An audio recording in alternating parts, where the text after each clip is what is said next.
What's going on, everybody? Welcome back to GmiasWorld Podcast. And right now we're going to be talking about the NFL divisional round 2023. We had the Jags Chiefs, Giants and the Eagles, Bengals and Bills, Cowboys and the Niners. So we're going to go ahead and break down with my assessment what happened throughout this entire weekend. I want to go ahead and tell you guys, though, that Brett Maher, however you say his last name, I don't know. You know what it is? I guess it's really, really hard to find a kicker that can actually put the ball through the uprights, because I don't have any idea why they brought him into that game.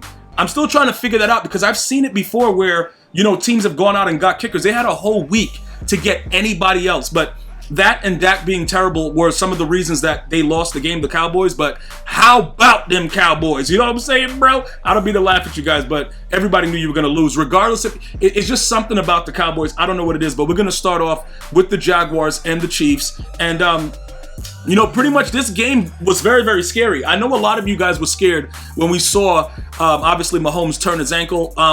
It's a high ankle sprain. It's been, pretty much, they've diagnosed it, high ankle sprain. He's going to have to figure it out. Those things can linger, though. But you can definitely, shoot it up, like cortisone it up. You could do different things to kind of numb it. But I don't know how he's going to be, playing against that Bengals defense, because them boys was blitzing. They were doing some real crazy stuff against the Bills. And if Mahomes can't be Mahomes and move around, I'm pretty nervous for that. But let's go ahead and just talk about the game overall. The way that this game played out, it looked as if, even if Mahomes couldn't come back, it would have probably been the Chiefs game, in my opinion. Even though it was only 27-20, Kelsey is out of control. At this point, he cannot be contained, held. Like, he's just really, really good. Of all time, I still love me some Gronk. But this guy, Kelsey, he's up there, bro. Like, the things that he's doing is really, really wild. And I think he's going to be that determining factor of the winning team in the Super Bowl if they can actually go out there and deal with the Bengals next week. Because dude, you just can't cover him, man. You can't cover him. Pacheco, he's out there doing, Pacheco. I think it's Pacheco, right? The running back, he's out there doing pretty well. I will tell you this, though. I was very impressed overall with Trevor Lawrence and his leadership. The Jags are going to be a problem, because they can play good defense, and if they can just get a couple more pieces on both sides of the ball, which I think they will be able to do if they play it right. I like the way Trevor Lawrence went back into, right into the, that little underpass when they're going back to the locker room, and, waited to shake everybody's hand, waited to congratulate his teammates. Unbelievable run that they had to go there. That type of leadership goes a long way. Remember that he did that. Because sometimes you have to understand, you're not going to just win right away. But that type of thing, I like to see that kind of stuff. As far as the Chiefs go, I think that as long as Patrick Mahomes is healthy, I think I like them against the Bengals. Because the team itself, they have a lot of pieces that can make plays. And, I think that the major part, right, when you look at Jamar Chase, I believe the Chiefs, they're going to bracket him.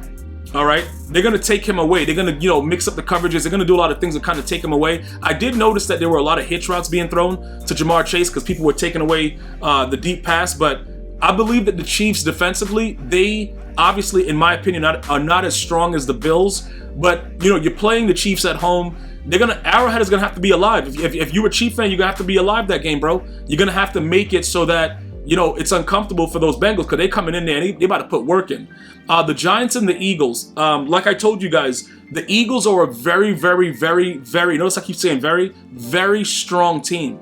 And when people were telling me, the Giants, and I'm like, listen, that Eagle team, if Jalen Hurts does not get hurt, he would be easily the MVP. I don't know how they're going to do it or what's going to happen with it. But like I said, I could care less about the Eagles. But I like Jalen Hurts, and I want him to do just extremely well. That dude right there, bro, like, the way that he's transformed into whatever this is right now, like, and he's even in his final form, he's unbelievable. And people have to understand that, like, and they play good defense, and they block for him. He has time. He has great receivers that can get open. Like, bro, A.J. Brown and Devonta Smith, like, them dudes, like, they can ball. I don't know what you guys are thinking. Gainwell, he can run the ball, like 112 yards. That Eagle team is out of control. And trust me, I want to throw up saying that. You know what I'm saying? But it doesn't matter. Regardless of whatever the situation is, the Eagles are very, very tough. I really, looking at it on the surface, I don't see how the Niners beat them. I just think that they're too damn tough. Look, again, I'm just going based on what I was able to, just watch and understand how it went through.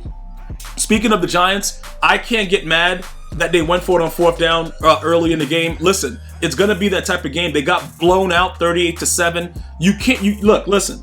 If it works, everybody would be so happy. You know what I'm saying? But when it doesn't work, everybody's on the coach. Look, again, coach did an unbelievable job revamping and revitalizing this Giants team. I think that they got a lot more out of what they thought they would have gotten. So I'm not mad about any of that. Even if you guys are Giant fans, you guys got to understand, you can't be punting the ball to the Eagles when you know you're about to get dominated. You got to take whatever you can get and you got to go with it. And that's what they did. Ultimately, that's what actually happened. And again, you guys can make up any other type of excuse, but Duvall he did a great job. I think he did a great job as the Giants head coach. All right, but the Eagles are just too damn strong. They're too much. They're just way too much. And that's as simple as I can put it. They're just too much. The Bengals and the Bills. All right, now listen to me. I want you guys to understand something. This game started off pretty bad for the Bills. Just right off the rip, down 14-0, like it was real nasty. Josh Allen, 25 of 42, 265 yards, and an interception. Josh Allen has played very, very well throughout the regular season. In the playoffs, I don't know what he's doing. Diggs was yelling at him at the end of the game. It was a lot of stuff going on, but it was a snowy game, and it looked like the Bengals were just the better team. From the beginning, defensively, they had him so scared, bro. They had him so scared. Like, Josh Allen, the Bengals defense was all over this dude, man. And again, them corner blitzes, sending 3 when you think more are coming, and the O-line don't know who to block. Unbelievably wild, bro. Okay, the Bills got dominated everywhere, all over the place. It was crazy. I don't know what kind of preparation they did, but whatever they did, they need to not do that ever again because they were not prepared. And it's another year wasted for the Bills fans. Okay, it's just another year wasted. Now, look, I want to point out to the Bengals, I did not believe that they would be able to make it back to the Super Bowl. I got to be honest with you, bro. If they're able to beat the Chiefs, I like Joe Shiesty's chances of winning a Super Bowl. Because he's already rewrote history with a Super Bowl loser coming back and doing what they're doing. You might as well finish the story. Again, the Chiefs, if Patrick Mahomes can play the way that we know he can play after a week of rehab, just trying to get it up and running for this one, get this championship game out the way. If they can do that, I like it. All right? If he's a pocket quarterback for the entire game, the Bengals are going to win that game. Because they are sending heat. They know he's not 100%. They just saw it. They're going to be watching the footage. They are going to be sending the house. And I'm telling you, bro, if Patrick Mahomes can't move and he be limping around and doing stuff like dude, he's doing State Farm commercials, I'm going to tell you this right now. He's going to be done. Them Bengals are not playing, man. So, the Bills were a disappointment in this game. We kind of figured with the way they played the Dolphins that they weren't going to be good. But we kind of figured it's something, they got to be able to beat the Bengals, right? Like, I don't think anybody really thought that they would lose like this. It's like, all right, you had a bad game. Everything is cool. But this situation right here, the way that I saw this happen, not a good look. Not a good look for the Bills. Something is missing for them to take it to the next level. And it's just been disappointment after disappointment after disappointment, bro. And it's a very, very hard pill to swallow, but you're going to have to swallow it, Bills fans. You guys are just not made for the postseason. And it's as simple as that. Didn't you guys lose like 4 straight Super Bowls? Dude, I don't want to throw salt on the wound. It is what it is. Now we jump into the game of the weekend, the Cowboys and the Niners. And believe it or not, this was more evenly matched than a lot of us thought. The problem was Dak was playing for the Niners and he didn't tell anybody because he just wants to throw a pick. And I got news for you. They dropped 2 picks that Dak, could have pretty much ended the game. That if they get those turnovers, the game would have been over a lot earlier. Dak is Dak, all right? You're not going to win a Super Bowl with Dak. Unless the defense is like the Chicago Bears in the 80s and they come out with the 4-6 and nobody knows what's going on. You are not going to win with Dak Prescott. He's going to throw interceptions in clutch situations. He's going to make the wrong play in clutch situations. And it's not like we've been seeing any growth.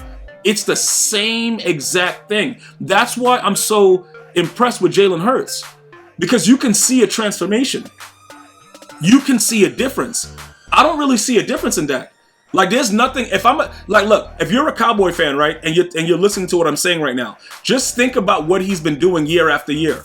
It's pretty much all the same exact thing. He hasn't done anything different to get over the hump. Okay, he beat a Tom Brady that's 97 years old. That's fine. Tom Brady is done. I got to be totally honest with you. Anybody that spends money on signing Tom Brady, that's a joke. Tom Brady, he should have sat down when he won that Super Bowl with the Bucs. That's what should have happened. But when you get greedy and you want more, this is what happens. It's pure embarrassment. Unless he goes to a team with a stout defense and Randy Moss, Terrell Owens, Megatron, and all kind of these, like all-star play, Jerry Rice in their prime, he's not winning anymore. He can't will teams to win anymore. So Dak beating the Bucs is not impressive. This team right here beating the Niners would have been very impressive. And he had opportunities to do it. Also, CeeDee Lamb completely, my opinion about him has been changed. That dude was catching some passes where I thought they were going to take his head off, and he was just catching them. You know what I'm saying? Like, bro, listen, I've seen growth in other aspects of the team defensively. They played this game as best as you can play. The defense is great. Dak Prescott can't keep turning the ball over, man.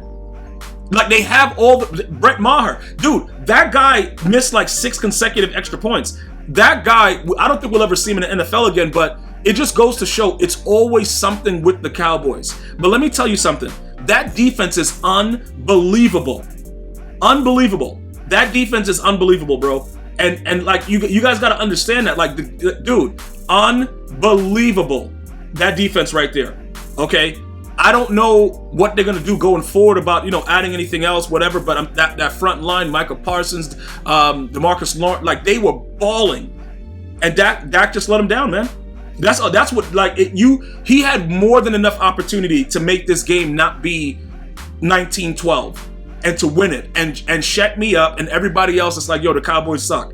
And when we say the Cowboys suck, it's not like we really believe the team as a whole sucks. The Cowboys are a very, very good football team defensively. And they have a lot of talent on the offensive side. But when the main player that's supposed to be getting the ball to your team likes to throw it to the other team, that's going to be the result. So now we have the championship games. I want to know who you guys think. I'm going to go out on a limb here.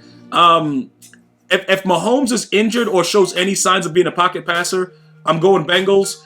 I would like to see Brock Purdy end all this, Mr. Irrelevant stuff and go out there and beat the Eagles, but I doubt it. I think the Eagles are going to the Super Bowl. So I'm thinking right now, if I had to bet, I would just say Eagles and Bengals win next week.